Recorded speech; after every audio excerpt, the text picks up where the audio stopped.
மொழிவாரி மாநில உருவாக்க நாளை ஒட்டி கள்ளக்குறிச்சி மாவட்டம் உளுந்தூர்பேட்டையில் விடுதலை சிறுத்தைகள் கட்சியின் கள்ளக்குறிச்சி கிழக்கு மாவட்டத்தின் சார்பில் மொழியும் நிலமும் என்ற தலைப்பில் கருத்தரங்கு நடைபெற்றது. இதில் கட்சியின் பொதுச் செயலாளரும் விழுப்புரம் நாடாளுமன்ற உறுப்பினருமான துரை ரவிக்குமார் மற்றும் பாவலர் அறிவுமதி பங்கேற்று உரையாற்றினர்.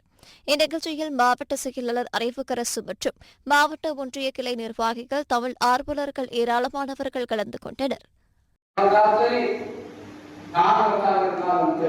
அவை கடைபிடிக்க தொடங்கி 2011ஆம் ஆண்டு செல்வி மாயாவதி அவர்கள் உத்தரப்பிரதேசத்துடைய முதலமைச்சராக இருந்த போது அந்த சட்டமன்றத்தில் ஒரு தீர்மானத்தை நிறைவேற்றினார். உத்தரப்பிரதேச மாநிலம் மிகப்பெரியதாக இருக்கிறது.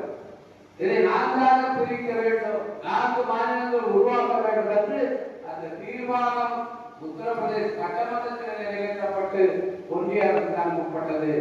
ஆனால் அந்த தீர்மானத்திற்கு செயல்வடிவம் கொடுத்த அன்றைக்கு இருந்த ஐக்கிய முற்போக்கு கூட்டணி தலைமையிலான அரசு முன்வரவில்லை.